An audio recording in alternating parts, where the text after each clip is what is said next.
Nama antum nih unik. Ini kok Mardigu? Iya. Ya? Kita pakai Warwick. Namanya ya yang keren. Perilakunya jauh. Panglima tertinggi Pak Benny Murdani. Siapa yang nyekolahin Mardigu ini? Siapa yang nyekolahin? Semua diem. Dia yang ngambil stage for terorisme zaman ini. Cuman gue sama Pak Harto yang melakukan ini. Orang artinya nginteli gue. Freeport tuh tambang tembaga, bukan tambang emas. Oh ya? Bukan tambang emas? Ini yang buat pejabat suka sakit hati. Kenapa sih lo buka-buka itu gitu kan? Assalamualaikum warahmatullahi wabarakatuh. Yuk, take.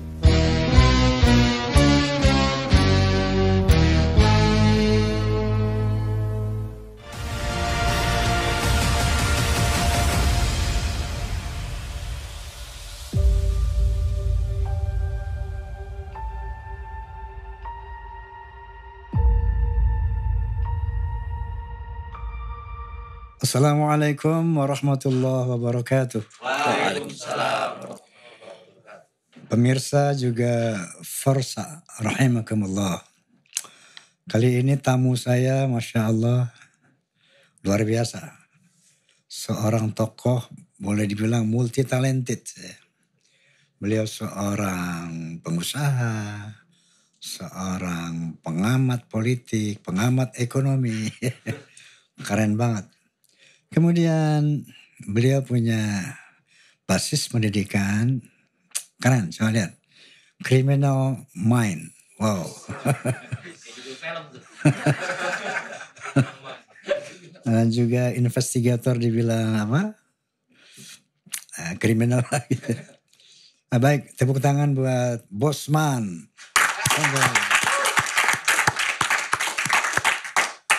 Assalamualaikum. Waalaikumsalam Bang Haji, apa kabar? Baik.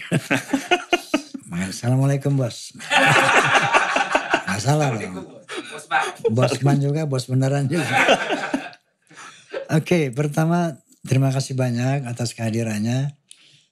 Bung Mardigu, Warwick. Kemudian ada juga menjadi Bosman Sontoloyo. Ini luar biasa ini. Justru pertama ingin saya tahu, publik ini tahu nih, pemirsa ingin tahu. Ini nama antum nih unik. Biasanya orang Sulaiman, Tohir. Ini kok Mardigu? Iya. Ya? Udah kita pakai Warwick. Iya. Kemudian Bosman Sontoloyo. Bisa. Panjang nih cerita. Mardigu, Warwick itu apa? Jadi mbah saya itu kan kami dari Jawa Timur itu mbah saya itu jadi Pak D, kakek itu banyak sekali kuliah dulu atau bukan kuliah, sekolah di Sidogiri. Dan pesantren Sidogiri itu kan pesantren tertua ya di Indonesia, 300 tahun lebih. Terus pendiri NU juga lulusan Sidogiri gitu. Nah, terus nitip pesan kalau ayah saya lahir tuh titip anakmu namanya kasih nama Mardigu. Terus ditanya. Mardigu itu opo gitu bahasa Jawa nih ya. Gitu. Marnya margi atau jalan. Dinding Gusti, jalan menuju Allah. Torekot dalam bahasa lainnya gitu. Cuman nih namanya ya yang keren. Perilakunya jauh. Mardigu jalan menuju Allah. Jalan menuju Allah. Margi Dinding Gusti gitu ya. Oke. Namanya keren sih. Perilakunya amit-amit. Itu memang akte begitu ya, Mardigu. Jadi kita memang dari dulu dipanggil gitu. Nama kecil saya Wowi yang lebih sering dipanggil. Wowi. Bapak saya Sudewo, ibu saya Dewi. Jadi Wowi Dewa Dewi gitu ya. Wowi. Dewo sama Dewi. Subhanallah. Jadi Mardigu Wowi itu kira-kira diharapkan dan insya Allah real ini. Amin. Jalan menuju surga. Amin. Kemudian dari orang tua Dewo dan Dewi seperti itu. Amin. Masih ada kedua orang tua? Ayah sudah almarhum. Pensiunan angkatan udara. Jadi tinggal ibu saat ini. Keramat itu. Amin. Hai manusia, hormati ibumu. Terhormat sekali gue. Keramat itu, Masya Allah. Amin. Oke. Nah kita mau cerita ini nih mengenai Sontoloyo. Jadi ini Bosman Sontoloyo. Nah, itu ada lagi. Kalau Bosman tuh dari dulu udah hampir 30 tahun sejak saya di dunia entrepreneur itu saya memang mungkin tipe tipe pemimpin yang pengejar prestasi gitu ya. Oke. Neken terus gitu. Tapi mungkin 10 tahun yang lalu udah berubah. Apa pengejar, wah itu anak-anak akhirnya menyebut kita Bosman lah gitu ya. Oke. Tapi kalau Sontoloyo ini lebih lama lagi. Oh ya. Ini yang kasih suatu hari, ini belum akil balik, masih 10 tahun. Okay. Pak D saya tuh kan ya ulama kampung lah. Okay. Tahun 70-an tuh lagi ada haul gitu ya. Acara besar di kampung, terus menceritakan tentang saya rasa waktu itu cerita tentang itu apa, kita itu harus kafah mengikuti Rasulullah tuh benar-benar total, berislam terus total gitu. Okay. Dia cerita tentang Rasulullah dan terus saya masih 11 tahun tuh dimasuk total mengikuti Rasulullah 100% tuh saya masih nanya-nanya, ini anak 11 tahun ya, punten ya. Saya pikir ya. Terus saya berdiri. Ya Bang Haji kan pernah ngerasain ya kalau orang pada duduk semua tuh ada satu orang berdiri kan mata sepet juga gitu ya. Pengen nyambit pakai sendal. Iya. Pak D ku ngomong gini, oh boleh gitu ya. Ngapunten Pak D, kita tuh gak bisa kafah sama Rasulullah. Harus katanya gitu. Orang kita bacaan sholat aja beda. Terus sama, beda. Sontoloyo kowe, beda saya bilang gitu kan. Kan saya bilang kalau tahiyat akhir kan Allahumma sholli ala Muhammad, kan berikanlah kesejahteraan pada Nabi Muhammad. Nabi Muhammad baca apa? Allahumma sholli ala ana, saya bilang kayak gitu. Sontoloyo. Punten. Maaf. Jadi, okay. Itu belum akil balik saya. Jadi dosa masih orang tua tanggung. Jadi itu dari dulu memang saya kritis gitu ya. Nah, saya ingat ditarik banser keluar itu. Terus tahun depannya kalau mbak saya lebih gede lagi gitu ya. Cerita tentang perilaku Rasulullah, bagaimana mengkritik istrinya tuh tidak ditegur langsung. Jadi suatu hari katanya Aisyah tuh salah memberikan apa? Tehnya tidak kasih gula tapi dikasih garam gitu kan. Okay. Ada cerita itu kan. Tapi Rasulullah tidak menegur, cuman dibilang Aisyah datang suruh minum, oh ya asin gitu ya. Dia tidak dipermalukan gitu ya. Yeah. Terus saya sama berdiri lagi. Berdiri. Mbak saya, ya boleh. Ngapunten Mbah, saya mau nanya. Kayaknya gak mungkin salah deh Mbah. Kenapa? Karena zaman dulu garam memang putih. Tapi kalau gula itu gula aren merah, nggak mungkin salah. Karena gula putih itu zaman rafinasi baru abad 17 waktu pakai tebu. Sontoloyo kok. Jadi ini anak 12 tahun belum akil balik. Palaku tuh liar. Ini punten nih. Saya mungkin dimaki-maki saat ini. Tapi itulah sejarah saya disebut Sontoloyo gitu. Oke. Waduh, gue jadi cerita masa lalu lo. Aduh. Oke, jadi Bosman karena beliau memang bos dan selalu menekan kata istilah beliau ya, disiplin keras gitu kan, Bosman. Nah, kamu Sontoloyo ini pengen tahu terus ya. Penasaran pengen tahu ya. Kritis gitu. Benar. Jadi tuh gelisah saya begitu pemerintah kayak gini tuh kayak wah pengen. Masuk di barang. Pemerintah kayak gini Sontoloyo dia. Gua Sontoloyo sih. Oke. Sontoloyo. Salah main. Nggak salah kan? Tapi benar juga ya. Iya. Bos, nggak salah juga. Salah. Disiplin ilmu Anda, saya dengar Anda kuliah di Inggris ya? Di Amerika. Oh di Amerika. Jurusan Criminal Mind. Investigator apa? Forensic Investigator. Itu kan apa sekali ya? Sesuatu yang menunjukkan Anda tuh mau tahu tentang kriminal. Dan Anda kepengen tahu tentang seluk-beluk kriminal dan ini Anda punya kayaknya will untuk how to kriminalisasi ini. Sampai-sampai Anda juga bisa menganalisa kenapa teror itu muncul. Ini bisa Anda ceritakan seperti apa perhatian Anda, concern Anda terhadap kriminalisasi, tentang forensik dan sebagainya. Justru Anda tekuni itu. Iya. Seperti apa? Kok Anda punya semangat seperti itu?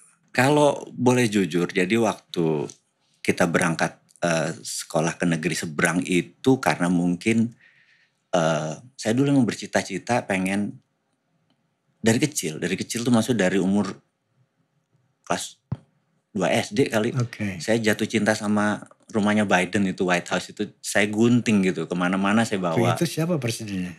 Wah lupa saya zaman dulu. Sebelum Reagan siapa ya? Carter kali ya? Bush? Oh jauh. Nixon. Masih Nixon. Setelah Johnson. Setelah Lyndon B. Johnson, Nixon. Jadi saya ngelihat, cuman saya pikir apa nih ya gitu. Terus saya cari-cari itu sekali lagi ini waktu saya 7 tahun tinggal. Jadi karena ayah saya pindah-pindah sebagai tentara ya.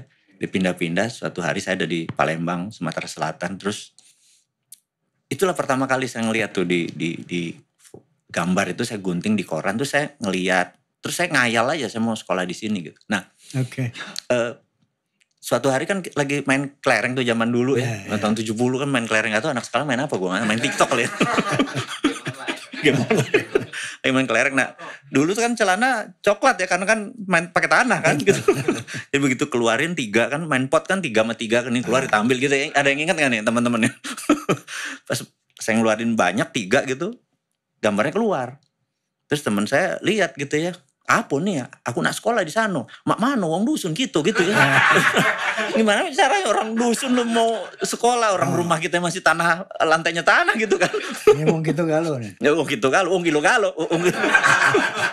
Jadi nah udahlah di situ kemudian terus pindah ke Balikpapan, 7 tahun juga di Balikpapan sama kita dianggap kalau teman-teman lihat waktu SMP-nya apa mau sekolah sana, nggak mungkin lah kita orang begini gitu. Tapi entah bagaimana tuh tahun 80-an kita pindah ke Jakarta, rumah di Halim, tinggal di sekolah di Bulungan, kan lewat kantornya Nadiem tuh Dekdikbud ya dulu, PDNK gitu ya. Terus saya pengumuman sekolah ke luar negeri gitu. Terus saya pikir prinsip saya tuh dari dulu sama. Dalam bahasa Inggris ya kita biar keren nih, biar kelihatan keren. If you never throw the dice, you will never have a 6. Bahasa Inggrisnya nih. Bahasa Indonesianya apa ya? Kalau nggak pernah lempar dadu, kita nggak akan pernah dapet 6. Dia pikir throw the dice aja lah, lempar dadu aja deh. Saya daftar aja gitu. Saya mau sekolah ke Amerika, saya bilang gitu. Terus pas pengumuman keluar, alhamdulillah namanya nggak keluar. Salah kan. Zaman Pak Habibie itu kan yang 8, 9, 10 tuh ya sekolahnya ke Belanda, ke Jerman gitu ya. Dan jadi tukang insinyur semua kan. Nah kita gak mau tahu, pokoknya kita gak mau peduli sama ilmunya. Gue mau sekolah ke luar negerinya ke Amerika gitu kan.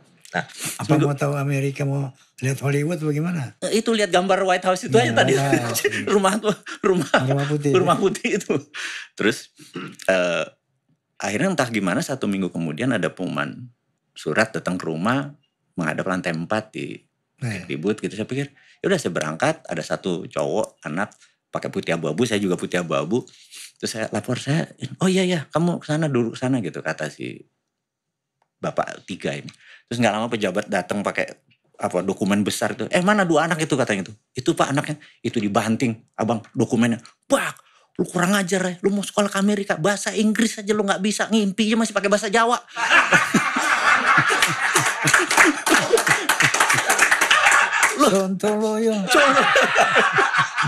Lu ngerepotin negara kata gitu. Wah ngomongnya sama saya, pikir ini ada masalah sama bininya nih pasti. Kita kena deh. Gak lama dia balik, kamu 2 berangkat ke Amerika. Kaget kita. Wah bangga dong kita ya.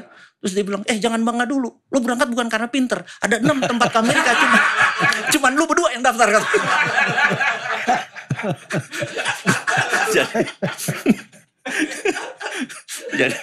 Jadi terkadang keberuntungan itu lebih tinggi daripada kepintaran.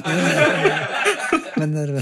Nah, Terus ya nggak bisa milih, jurusannya nggak bisa milih. Jadi maksudnya harus Oh nggak bisa milih. nggak bisa milih. Ini keterpaksa rupanya. Lah, Criminal mind. bener. Oke.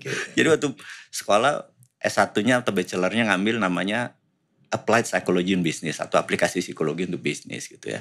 Terus berikutnya harus ngambil Criminal Mind and Forensic Investigator gitu.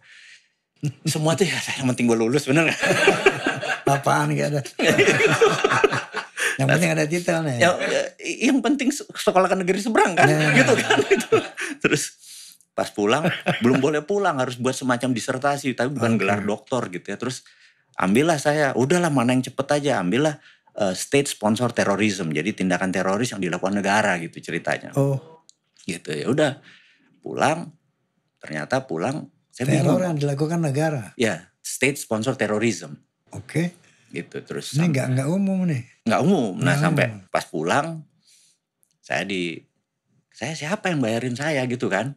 Saya bingung kan, kita harus kerja ya 5 kali 2. Jadi kalau 5 tahun ya harus 10 tahun ikatan dinas gitu kan. Terus, nah sampai di situ ada ikatan dinas. Iya, ada ikatan dinas. Saya pikir, waduh, saya bekerja di lembaga yang di Pejaten ternyata. Nah kemudian suatu hari baru mau melaporkan tugas kita selesai, ya masuklah Panglima tertinggi Pak Benny Murdani kan. Oke. Siapa yang nyekolahin Mardi gue ini? Siapa yang nyekolahin? Semua diem.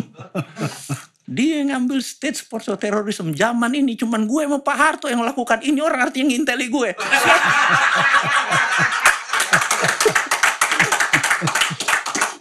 Ngamuk Pak dia, Pak. Digamparin itu kolonel-kolonel. Itu cerita. Wow.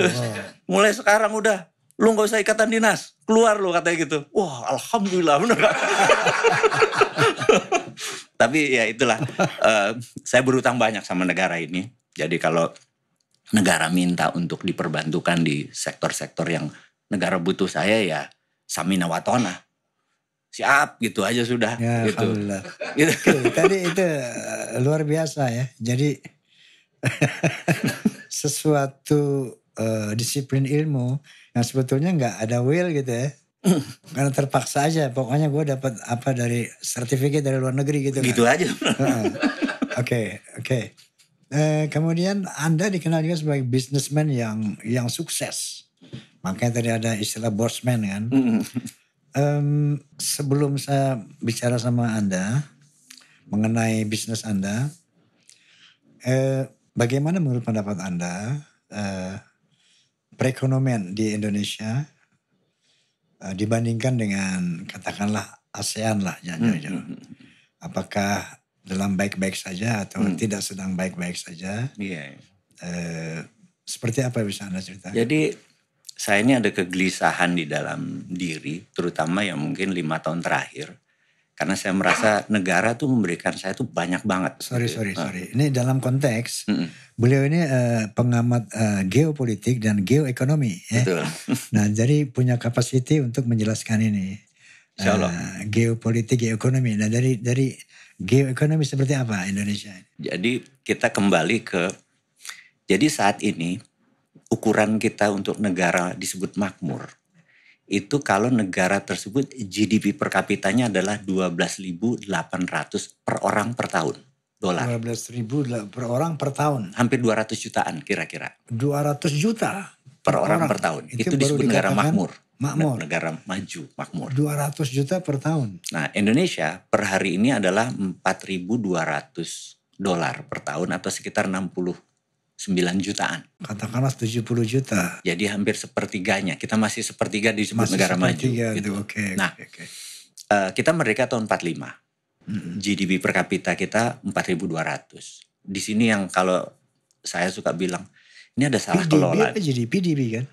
PDB, pendapat. Iya PDB kan, ya, bukan PDB. GDP kan? Ya. Tapi per kapita. Per kapita. Nah, Tiongkok itu merdeka tahun 49. Saat ini 15.500. Tiongkok lebih muda ya dari Indonesia. Lebih muda. Tapi dia punya income per kapita? Udah 4 kali lipat dari kita. Singapura merdeka tahun 65. Betul. Sekarang sudah 60.000. 12 kali lebih. Ada apa dengan Indonesia? Udah 7 presiden nih, gitu ya. Nah, kita ambil contoh, kita nggak salahin yang sekarang karena ini sebuah sistem. Contoh, di tahun 70 saya ingat banget. Itu ada namanya Prit Jigo. Kalau parkir disemprit bayarnya Jigo. Jigo mestinya apa lah tamu Jigo 25. Jigo 25. Bener gak? Sekarang Prit cepet ya. Prit 2000 sekarang, bener gak? Itu udah naik berapa kali inflasinya. Okay. Nah, dulu saya inget banget kalau saya panggil abang-abang tahun 70-an nih. Itu abang somai itu 100 perak. Itu pare, kol, telur, somai, tahu. Bener gak? 100 perak tuh. Sekarang 20.000. Bener gak? Nah, kita lihat sudah berapa presiden, 6 presiden nih gak membuat Indonesia rupiahnya jadi kuat, terus inflasinya terkendali dan lain sebagainya. Ini ada apa sama negara ini? Ini kegelisahan pertama. Ada yang salah nih, saya pikir begitu. Terus kayaknya tidak memanfaatkan apa yang karunia Allah beri. Itu yang saya lihat. Terus saya belajar dari misalnya, kenapa Venesia bisa makmur? Kenapa Indonesia di zaman Sriwijaya bisa makmur? Kenapa di zaman Majapahit Indonesia bisa makmur? Kenapa zamannya Malahayati dengan Inong Bale dengan Samudra Pasainya Indonesia bisa makmur? Hang Tuah bisa makmur. Satu yang kita ingat, mereka mengelola choke point. Choke point itu di antara Selat Malaka. Itu ada yang bisa dicekek, choke itu nyekek. Jadi mau itu Prameswara, Sriwijaya, Majapahit itu naruh kapalnya di situ lewat bayar. Gitu kan? Karena itu kedaulatan, itulah ekonomi. Kekuatan geografi untuk keuntungan ekonomi. Nah, memanfaatkan geografi kita untuk kekuatan ekonomi. Nah, kita tahu nih di utara Indonesia itu negara produsen. Jepang, Korea Selatan, Taiwan, Hong Kong, China. Itu adalah negara produsen. 20% produknya pergi ke Amerika Utara. 80% produknya pergi ke Asia Tenggara, Asia Barat, Afrika, dan Eropa. 80% pasti lewat perairan Indonesia. Ada 100.000 mother vessel yang gede-gede lewat. Kita nggak berani choke point ambil 1% deh dari nilai itu. Enggak pernah sampai sekarang. Enggak berani. Karena ada UNCLOS lah, ada INA itu, kedaulatan kita ambil. Saya pikirnya apa gue harus jadi presiden ini baru gue ambil ya. Ngayal. Karena nilai barangnya tuh 2 triliun atau 2.000 billion nilai barangnya. Kalau kita bayar dia $0,5. Ajak dia lewat situ ya, perairan kita. Ambil aja. Karena maaf ya. Kita ngomong bahasa vulgarnya. Tainya, sampahnya dia buang di perairan kita. Betul. Kita yang akhirnya ikan kita mati, ini kita mati. Kita berhak memajaki. Nah ini perlu nyali nih. Sebentar, di samping nyali, padahal ada peraturan internasional yang melarang itu. Harus kita lawan, karena kan memberatkan kita yang punya gitu kan. Memberatkan, jadi kalau kita kompak sama Malaysia, aduh paru-paru 2 habis itu. Inilah rencananya kita ke depannya, kita harus kompak sama tetangga sendiri, bener gak? Nah laut yang paling dalam kebetulan laut sisi Indonesia. Pasti kalau dia lewat, pasti lewat perairan kita, karena lebih dalam dari sisi Selat Malaka itu kan. Nah di sini yang kita bilang, kenapa gak ambil itu? Wah kalau orang choke point tadi ya. Choke point tempat nyekek tadi gitu ya. Disinilah Turki jadi jaya dengan Selat Bosporusnya gitu ya. Kita belajar dari sejarah-sejarah itu gimana Venesia jadi menang, gimana ini jadi menang. Menguasai laut gitu. Nah Indonesia ini dikaruniai 6 major strait atau laut utama dunia. Di luar Selat Terusan Suez sama Panama. Selat Sunda, Selat Sumbawa, Selat Makassar sama Selat Malaka. Contoh, kalau kapal besar dari Hormuz untuk bahan bakar, karena China itu, Jepang segala macam mereka nggak punya sumber minyak kan? Mereka ngambil dari Selat Hormuz, dari Persia, ngambil dari ke bawah lewat Andaman, itu nggak lewat Malaka, karena nggak mau ketemu kapal Cina. Dia lewatnya lewat Selat Lombok, naik ke atas karena lebih lurus, gitu. Jadi dari Australia itu juga sama lewat Lombok terus Makassar, Selat. Nah itu dilewatin gitu aja kita. Kalau kapal perang Amerika ada Seven Fleet Armada ke-7. Dia mulai wilayahnya San Diego, Honolulu, Okinawa, sampai Diego Garcia di Maldives. Itu wilayah Seven Fleet. Itu kalau lewat dia lewat Selat Sunda. Ya kita kadang-kadang cuma digini-gini doang tuh. Enggak pernah dihargai kedaulatan kita. Nah kita saya pengen itu ya, pengen. That's good point. Itu saya pengen kita berdaulat. Nah ngomonglah kita ini. Yang ada adalah dihujat, Pak. Oke. Jadi jangankan selat ya, nggak free. Itu jalan tol aja bayar kan? Nah itu lagi. Jalan tol aja kita bayar. Kenapa? Di situ kita menggunakan jasa ya. Jasa. Ada yang di maintenance, dirawat. Yang di maintenance segala macam kita bayar. Nah lautan itu kan wilayah kita. Wilayah kita. Dan dia lewat situ dengan berbagai macam keuntungan kan. Betul. Jadi wajar kalau mereka bayar katakanlah pajak gitu ya. Pajak atau asuransi apalah namanya untuk negara yang dilewati dapat benefit. Kecil aja. Nah kalau itu dapat, Indonesia income-nya mungkin naik 2 kali lipat. Sampai sekarang belum ya? Mungkin presidennya harus ganti kali ya. Jadi idenya yang diganti, idenya yang diganti. Atau diberi masukan presiden. Atau diberi masukan bahwa ini besar loh devisa negara dari situ besar sekali gitu kan. Nah saya senang ya misalnya Pak Jokowi saat ini kan didukung hampir semua partai, 80% partai. Dia tuh lovable, dia dicintai rakyatnya. Dia juga dekat sama pengusaha. Inilah masa di mana dia yang paling powerful saat ini untuk ayo sama-sama kita menguasai laut kita, menguasai alki udara kita. Jangan sampai maksud alki udara kita dipegang Singapura sih gitu kan. Banyak hal yang kita gregetan gitu loh. Nah saya gak tahu kalau presiden nanti jangan-jangan suaranya gak sebulat sekarang. Lebih baik sekarang ngapain nunggu besok, bener gak? Betul. Wahai Pak Presiden, wahai Pak Luhut, apa segala macam. Yuk gerak sekarang gitu kan. Betul. Itu kira-kira. Ini gak ada loh orang seperti dia saat ini yang secara dukungan politiknya kuat. Peluangnya besar ya. Iya peluangnya besar, terus pengaruh dia bagus, terus dia lovable, dia dicintai rakyatnya. Saya pikir Pak, ayo Pak, bantu Pak, bener gak? Nah itu kira-kira tuh. Itu baru laut ya. Baru laut. Belum lagi resources alam kita ini. Waduh, natural resources kita. Kalau itu dikelola, jadi gini. Di pasal 33 itu kan kekayaan kan milik negara harusnya. Tapi sekarang si pengusaha boleh menjaminkan aset itu, harusnya gak boleh. Harusnya negara itu anggap Bang Haji punya hotel, terus Bang Haji pemilik negara, terus pengelolanya Hyatt misalnya gitu. Ya Hyatt ngelola ya kita bayar fee-nya ya sekian persen doang. Dari omset kita semua, dia 4% dari omset misalnya gitu. Terus Hyatt gak bagus deh, kita ganti Kempinski deh gitu. Ya gak apa-apa juga, terus ganti Pullman, ya itu. Jadi kita bisa ganti Freeport, kayak mau ganti Adaro segala macam. Dia cuma kontraktor, bukan memiliki aset tersebut gitu. Padahal pasal 33 itu sudah melindungi. Terjadilah pelanggaran saat ini karena rasanya gak ketidakfahaman pengelola negara nih kayaknya tentang pasal 33 gitu ya. Ya udah kita gonggongin aja lagi gitu kan. Pasal 33 ayat 3 kalau gak salah, tanah, bumi, air dan kekayaan alam terkandung di dalamnya dikuasai negara. Dan digunakan untuk sebesar-besar untuk kemaslahatan masyarakat. Oke, sekarang poin pertama, dikuasai negara. Itu sudah apa belum? Tidak saat ini.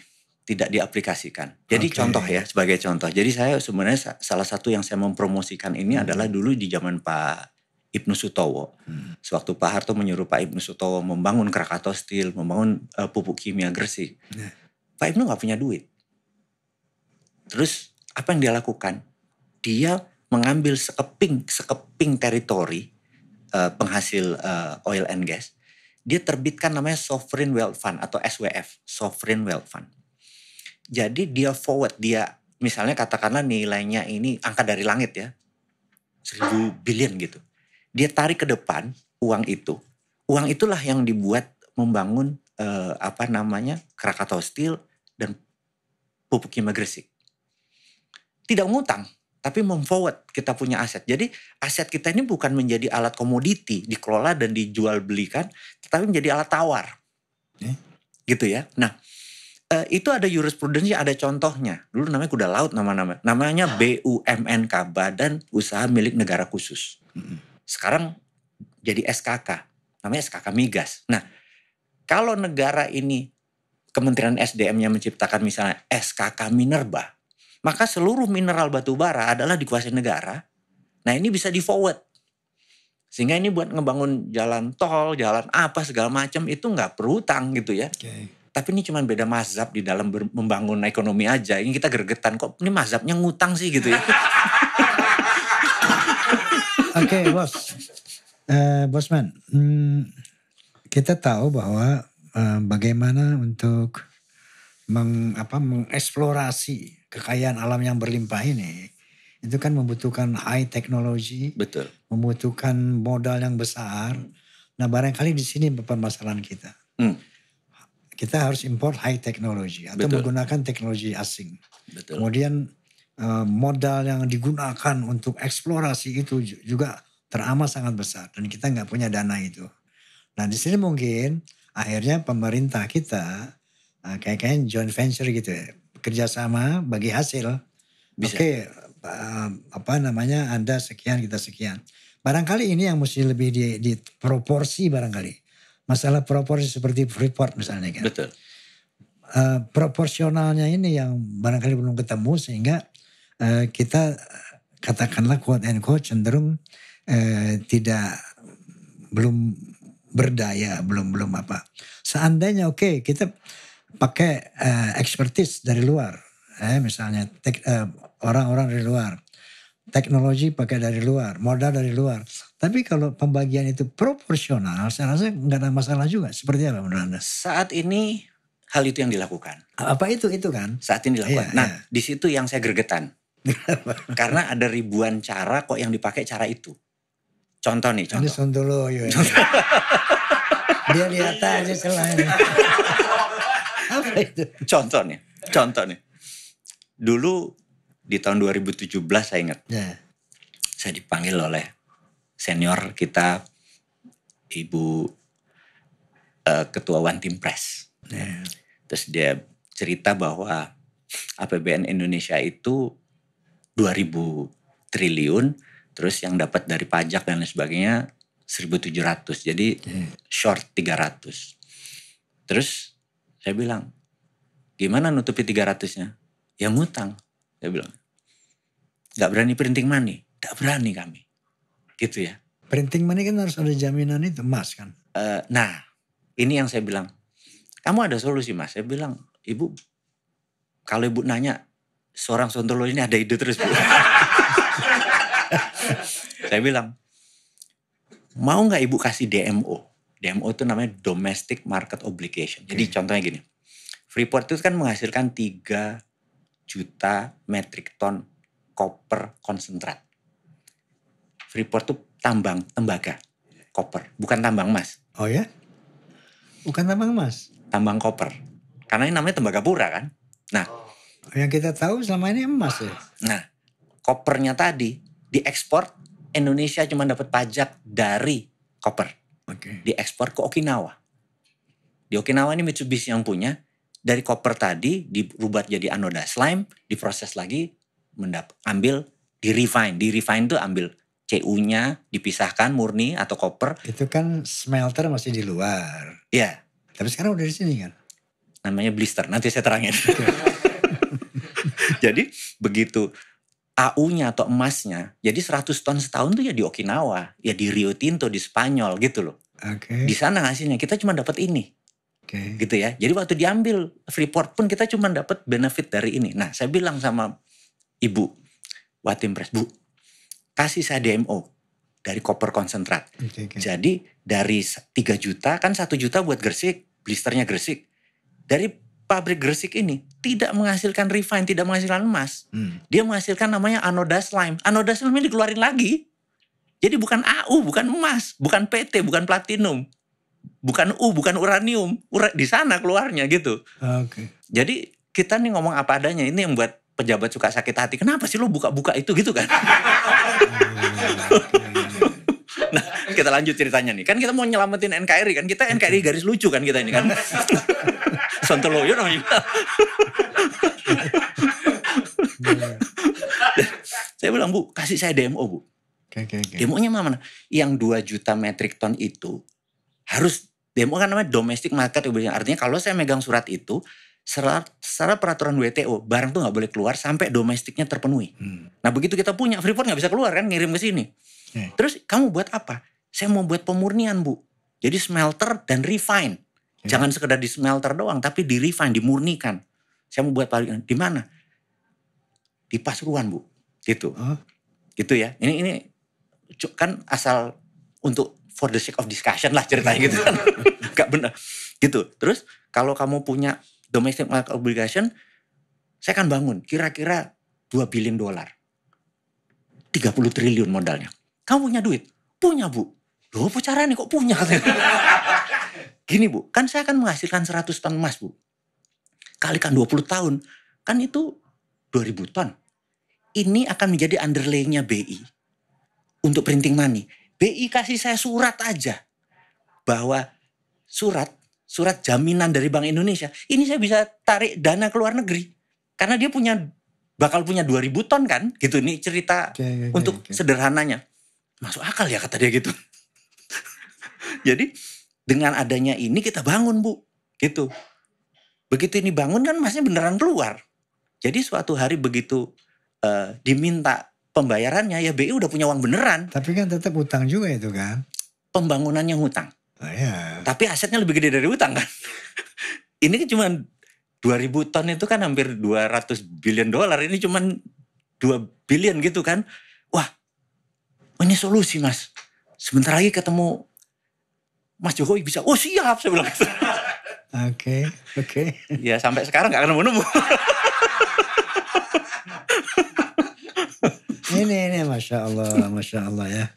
Bahwa kalau kita dengar penjelasan beliau, dan beliau nantang loh. Saya bisa gitu kan. Ini mestinya di-challenge sama pemerintah ya. Nah itu benar. Iya kan? Setuju saya. Oke, kamu bisa just do it gitu kan. Atau ini cuman ide. Nah kira-kira apa yang membuat Anda kok jadi nggak direkrut sama Pak Jokowi sama apa Sontoloyo itu? Mungkin kita dipakai sebagai pengingat kali ya. Untuk awareness, untuk sebagai cermin benggala. Jadi mereka bisa, oh ya ini. Nah saya sebenarnya gak keberatan, bukan berarti harus kita ngerjain. BUMN boleh ngerjain ini. Buatlah BUMN ini, kerjakan sekarang ini, gunakan dengan strategi itu. Jaminan Bank Indonesia, pinjam uang ke sana untuk bangun ini. Lalu begitu punya beneran ya dibayar beneran. Tapi kan jaminannya lebih besar daripada ini. Karena kita belum punya uang, dan itu disebut printing money di awalnya. Harusnya metode ini yang dipakai. Gitu ya. Saya pikir ya udah ini dikasih aja. Monggo siapa yang mau kerjain gitu ya. Nah, kita sebagai warga negara tidak boleh kecewa kalau ini tidak dipakai. Tapi terus kita deliver terus. Kebenaran itu kan harus diungkapkan terus gitu ya. Betul. Jadi mungkin saat ini dipakai supaya mungkin kalau saya lagi duduk sana rekening saya cukup, saya nggak terlalu lapar. Jadi nggak sensitif kali. Jangan-jangan Pak lu belum pernah jadi pejabat, bener gak? Kalau rekeningnya cocok tau.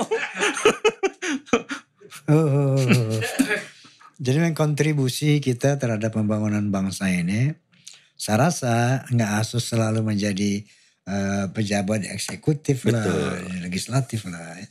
Tapi sumbangan-sumbangan pemikiran seperti ini dengan catatan kalau ini bisa diakomodir kan. Betul. Bahwa misalnya pemerintah mengakomodir gagasan-gagasan anak bangsa yang keren.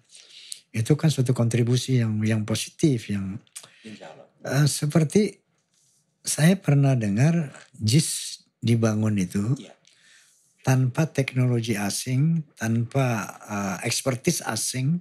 Semua yang kerja anak bangsa. Dan keren banget itu. Gak pakai pilar, keren banget. Gak ada campur tangan orang asing. Entah itu ilmunya, teknologinya. Semuanya insinyur kita. Ini menunjukkan kepada kita, bangsa kita nih sebetulnya nggak boleh underestimate gitu ya. Seperti saya pernah dengar dari Profesor Rubiandini ya. Dia punya mahasiswa, dia didik mahasiswa kerja di luar negeri. Apa laporan mahasiswanya di luar negeri? Pak, ternyata yang saya kerjakan di luar negeri itu lebih ringan daripada teori yang Bapak ajarkan kepada saya. itu Masya Allah. Nah, kita bersyukur Alhamdulillah ya. Kita punya skill yang bukan lumayan, memadai. Nah cuma sekarang masalahnya peluang itu diberikan nggak gitu ya.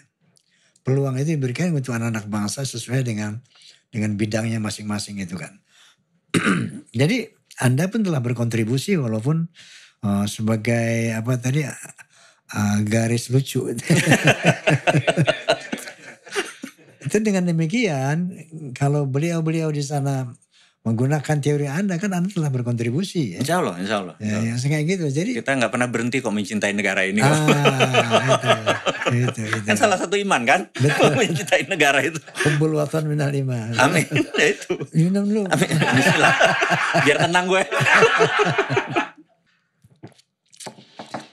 Ini dikatakan amar ma'ruf wa nahi munkar. Bahwa kuntum khairu ummat ukhrijat linnas. Ta'muruna bil ma'ruf wa tanhauna 'anil munkar wa tu'minuna billah. Allah mengatakan bahwa kamu ini sebaik-baiknya umat yang dilahirkan di antara bangsa manusia. Kenapa?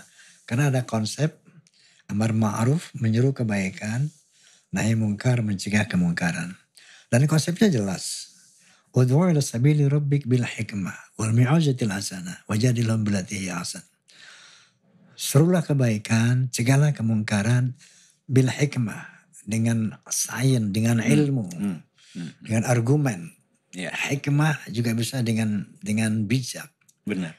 Wal mi'azatil hasanah, dengan nasihat yang baik. Saya lihat beliau sudah melakukan itu. Masih kecil. Kita pengen seperti Harun Ar-Rasyid punya Baitul Hikmah, punya House of Wisdom, gitu ya. Kita berharap think tank seperti Rocky Gerung apa segala macam tuh duduk di dalam itu, Bang Haji dengan pengalaman kan, tidak harus ilmu tuh macam-macam kan. Kita harus punya. Nah Baitul Hikmah ini di Indonesia ini kurang sekali think tank itu. Think tank itu, bernegara itu. Jadi mereka berpikir tentang bagaimana supaya independen terhadap pupuk, pangan dan lain sebagainya. Kita tuh kurang begitu ya. Think tank di pemerintahan kan ada. Kayaknya Presiden punya think tank kan, Menteri punya think tank kan. Yang ada masuk think tank di mana? Jadi di gini, masyarakat. Saya merasa nih ya, masih kurang mereka, kurang lapar. Kurang lapar. Oh, saya pikir kurang rapat. sebab meeting, rapat itu indikasi negara maju loh. Gitu. Sorry saya kasih contoh. Ketika saya show di Jepang, itu untuk sebuah performance saja. Nanti bosan rapat.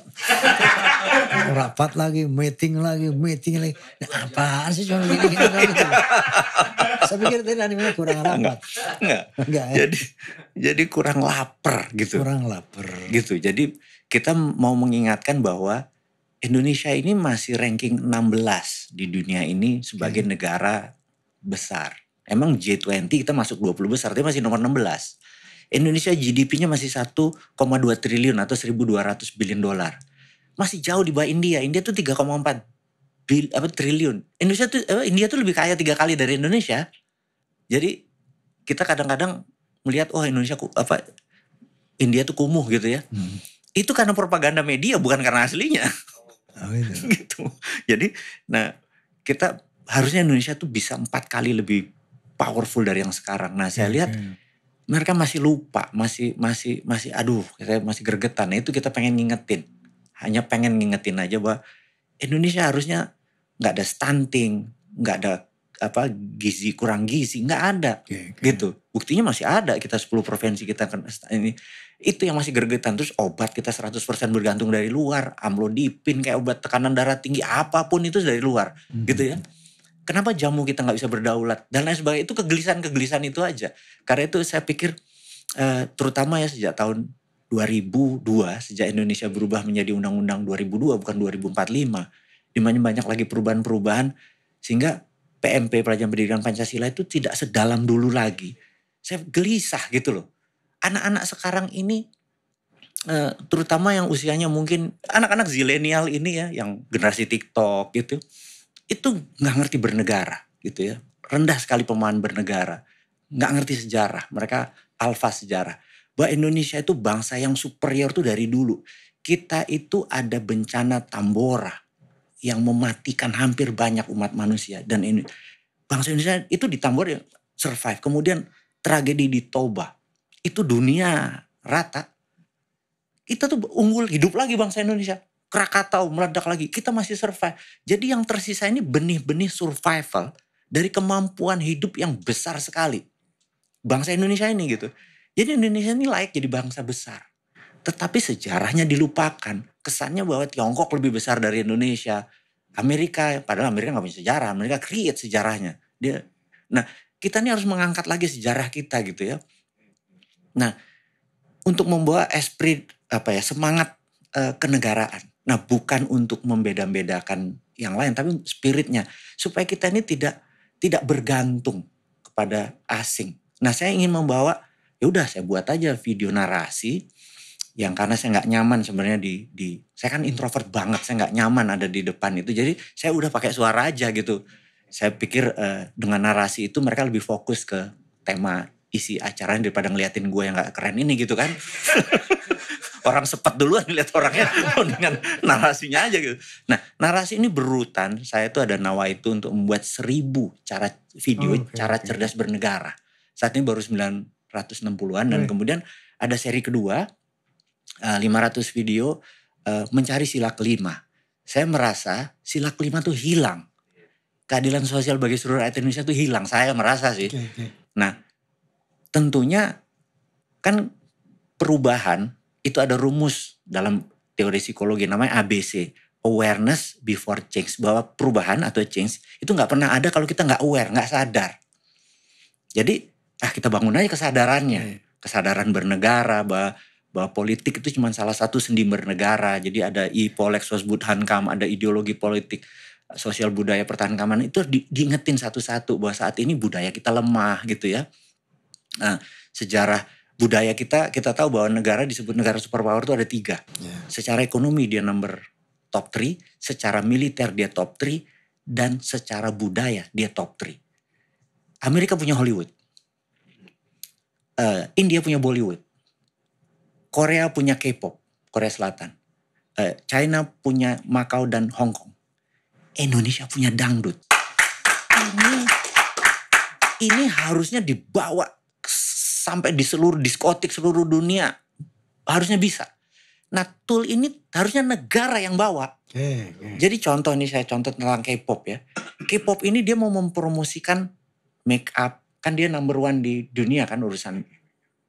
Nah, itu kalau syuting ada, iya, oplas. Jadi kamera itu bisa si cewek nongol, itu kamera 5 menit cuma ngeliatin wajahnya gini doang. Karena memang mereka jualan, jadi itu adalah tool untuk jualan. Jadi mau BTS-nya kayak mau apapun itu tool. Blackpink-nya ya, itu negara yang support.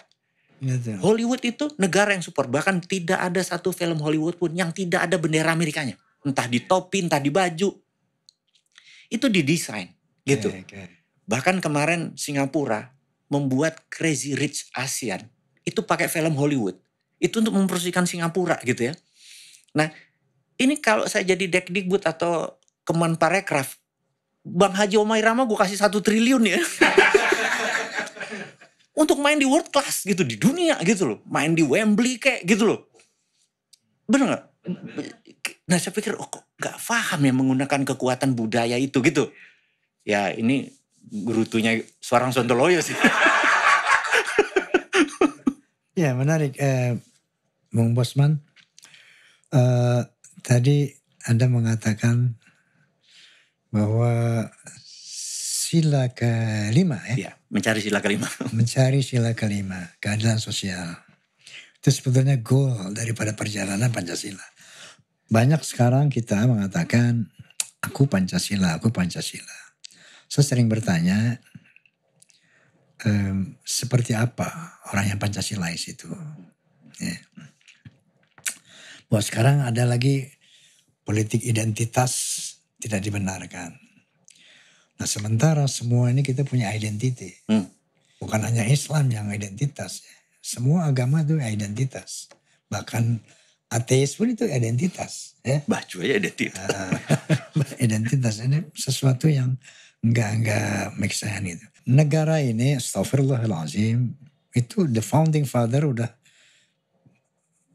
very very smart untuk menempatkan Pancasila sebagai dasar. Artinya pijakan berbangsa bernegara. Itu keren banget. Bayangin, sila pertama ketuhanan. Yang kedua kemanusiaan. Yang ketiga persatuan. Yang keempat musyawarah. Yang kelima keadilan sosial. Ini ternyata ada runtutannya. Ini kalau saya mencoba mendalami ya apa pemikiran the founding fathers. Kenapa sila pertama itu ditaruh ketuhanan? Ya. Artinya bangsa Indonesia wajib bertuhan. Beridentitas. Ya, beridentitas. Tidak ada tempat buat Indonesia untuk orang yang tidak bertuhan. Kalau tidak bertuhan, bertentangan dengan Pancasila. Kenapa? Pancasila adalah core-nya, adalah ketuhanan. Itu sebabnya orang-orang yang tidak bertuhan, ya nggak ada tempat di sini. Tidak ada tempat di Indonesia, gitu kan? Ini identitas. Apapun agamanya. Nah sekarang bagaimana mengimplementasikan Pancasila dimulai dari core-nya. Laksanakan itu, jangan cuma hafalan ketuhanan dihafalin aja, dikerjain kagak. Ya?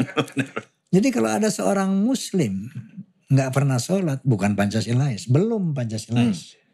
Seorang Nasrani nggak pernah ke gereja, belum Pancasilais. Seorang Buddha nggak pernah ke kelentengnya, misalnya, belum Pancasilais. Itulah yang dikatakan pengamalan Pancasila secara konsisten dan konsekuen.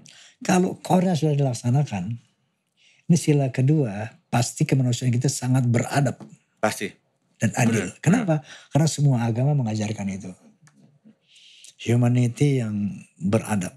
Sekarang adil. Karena ini gak dijalanin, bawahnya berantakan. Kalau ketuhanan dijalankan oleh semua orang, sesuai agamanya masing-masing, persatuan pasti terwujud. Kenapa? Karena semua agama menyerukan persatuan. Kebaikan. Ya. Kalau Islam udah jelas banget itu, ayat-ayatnya secara eksplisit dalam Al-Quran menyerukan persatuan itu jelas. Internal umat Islam misalnya ya, disuruh bersatu itu ayatnya jelas. Dan disuruh bersatu sama Islam. Walaupun berbeda. Iya. Nah persatuan jalan, musyawarah jalan, gak gontok-gontokan, gak merasa menang sendiri. Tidak merasa paling benar, kita musyawarah. Dan keadilan sosial sebagaimana tertuang dalam pasal 33 ayat 3, itu akan implementatif gitu ya. Seandainya saja core-nya ini loh. Nomor 1 dikerjain dengan benar. Iya, core-nya. Jadi identitas kita ini loh. Luntur saat ini. Kita manusia yang berketuhanan. Luntur saat ini. Bukan luntur, gak boleh malah. Itu astagfirullahaladzim ya. Kita perlu watawasau bil haq, watawasau bersabar. Saling mengingatkan. Dan saling sabar ya saat ini sih. Saling mengingatkan tentang kebenaran dan tentang kesabaran. Itulah gunanya kita menjadi warga negara yang baik ya. Bukan saling benci, saling hujat, tidak. Watawasau bil haqqi watawasau bis sabr. Saling mengingatkan tentang kebenaran dan saling mengingatkan tentang kesabaran. Itu tugas kita sebagai warga negara. Seperti posisi beliau ini. Itu Masya Allah ya. Beliau telah berkontribusi yang besar dengan mengingatkan, memberi masukan apa. Jangan juga ditafsir sebagai orang yang anti pemerintah. Tidak, jangan. Buku ini oposisi. Bener, dan karena itu diserang buzzer gitu ya. Jangan. Curhat. Ya. Seandainya kita punya pikiran sama ya. Di mata Allah perbedaan itu sunatullah, kehendak Allah. Tapi justru perintah Allah bersatulah. Saling menghormatilah, itu perintah. Qat'i, eksplisit. Ya ayyuhannas inna khalaqnakum min dzakarin wa untha wa ja'alnakum syu'uban wa qabaila lita'arafu. Itu. Aku ciptakan kamu dari seorang laki-laki dan perempuan. Dari sana aku jadikan kamu berbangsa-bangsa. Dari bangsa-bangsa aku jadikan bersuku-suku yang notabene berbeda bahasa, warna kulit, budaya, bahkan agama. Lalu apa kata Allah? Lita'arafu. Saling mengenal lah. Lita'arafu. Saling menghormatilah. Jadi Masya Allah persatuan itu akan terlaksana ketika sila ketuhanan ini dilaksanakan, bukan dihafalkan saja. Dipraktekkan. Dipraktekkan. Itu semuanya rapi itu. Sampai sila kelima. Insya Allah. Kan gitu. Kapan ya itu? Dan bernegara saya rasa sama dengan berumah tangga. Cuman skala besar skala kecil berumah tangga. Nggak instan gitu kan. Betul. Pasti ada proses gitu. Betul. Tentu kita berharap ini kita in proses. Menuju baldatun thayyibatun wa rabbun ghafur. Menuju negara yang idaman lah. Tetapi memang nggak bisa instan.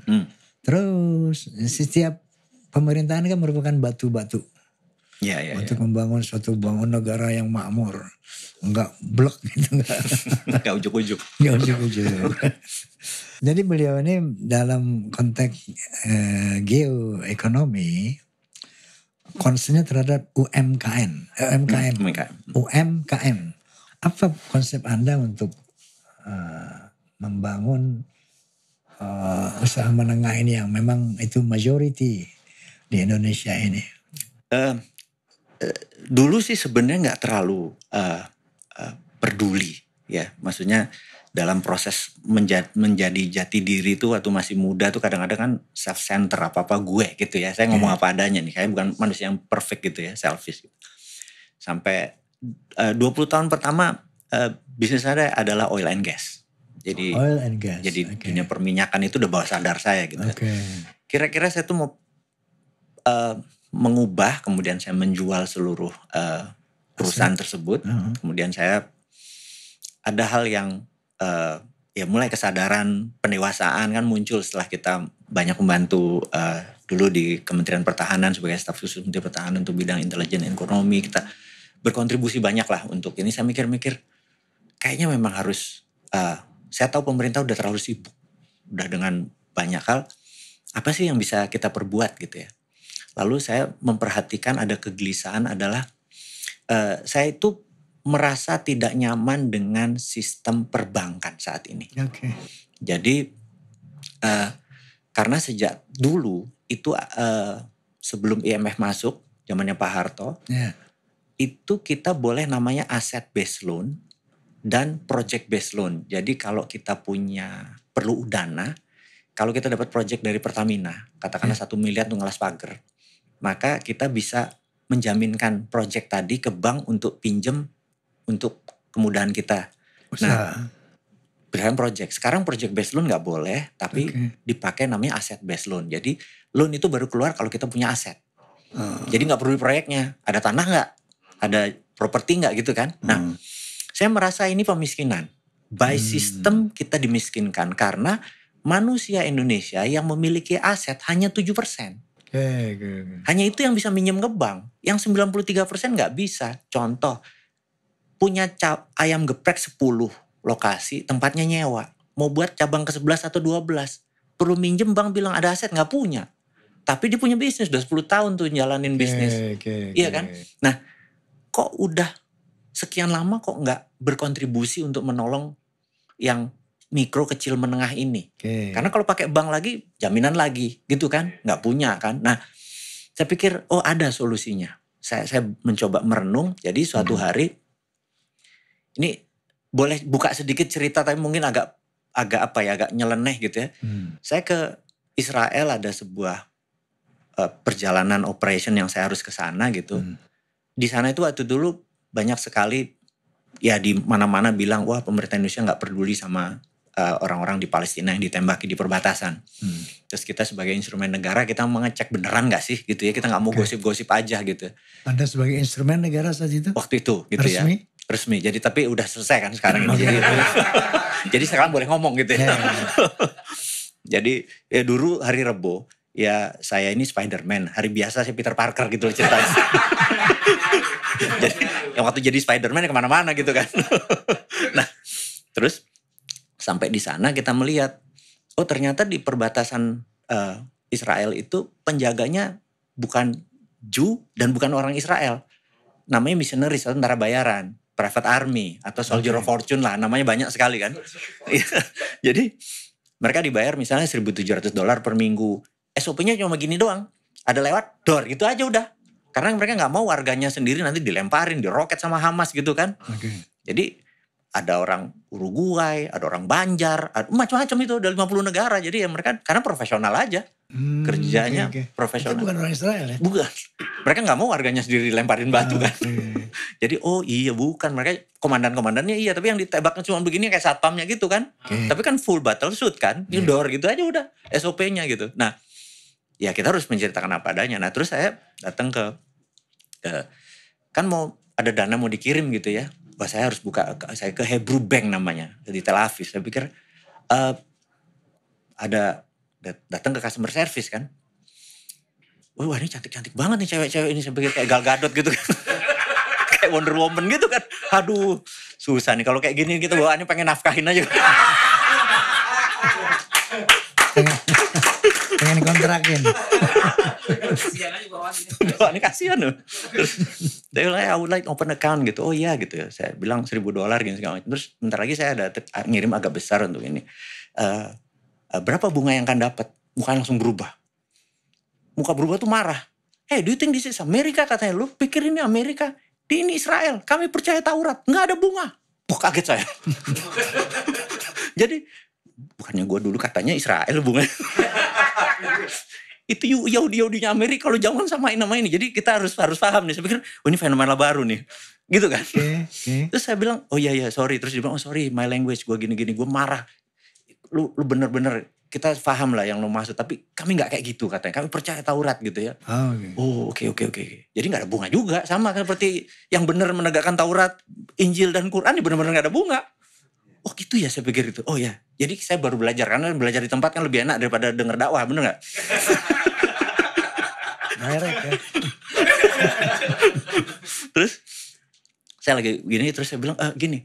Kalau kayak gini bagaimana orang Israel make money? Kalau dia punya duit banyak. Dia bilang gitu. Kan kalau saya taruh uang di bank tuh kita nggak dapat bunga, kita bayar. Dia bilang, can you imagine tiap hari ada roket Hamas nembak, emang murah megang duit lu di sini gitu. Terus saya bilang, iya gimana cara ini? Oh iya, kamu ke sebelah ada namanya Hebrew VC, venture capital Hebrew. Jadi kayak bioskop tapi kecil-kecil gitu, kayak gini tulisan banyak nih kayak gini nih. Terus saya lihat ke sebelah, setelah itu saya lihat ke sebelah. Terus jam 9 ada presentasi tentang bisnis pancing.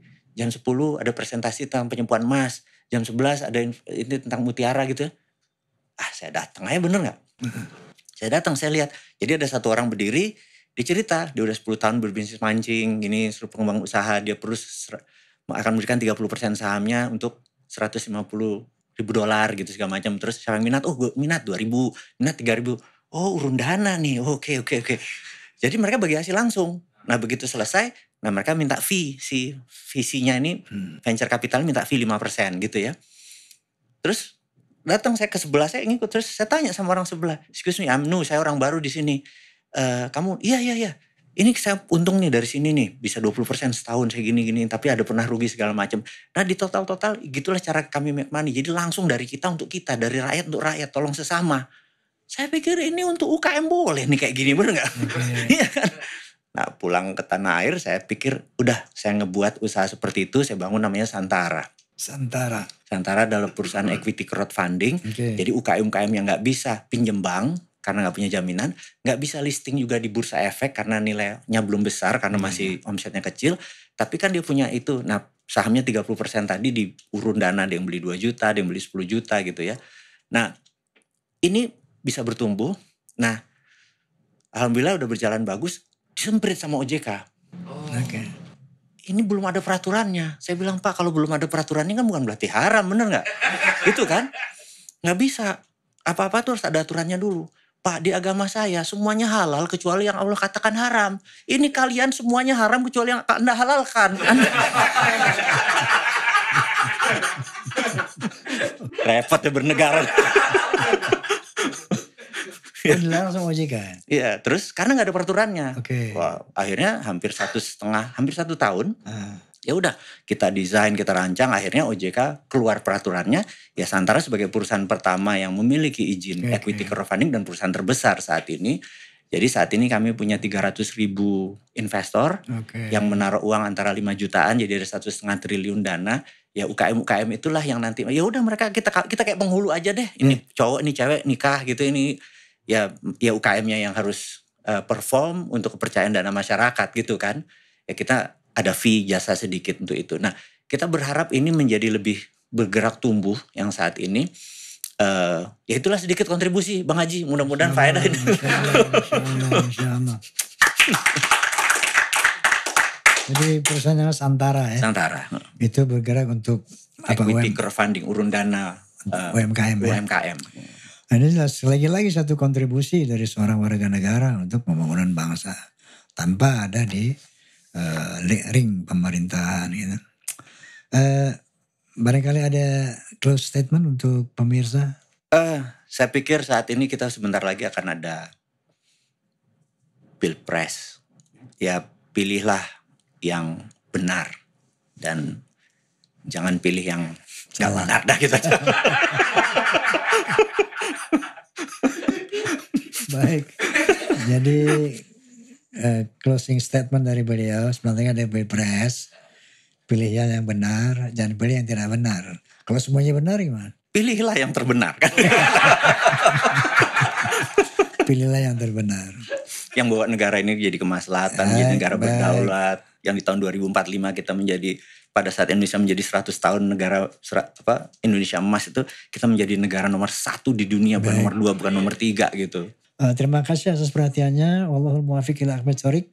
Assalamualaikum warahmatullahi wabarakatuh. Waalaikumsalam.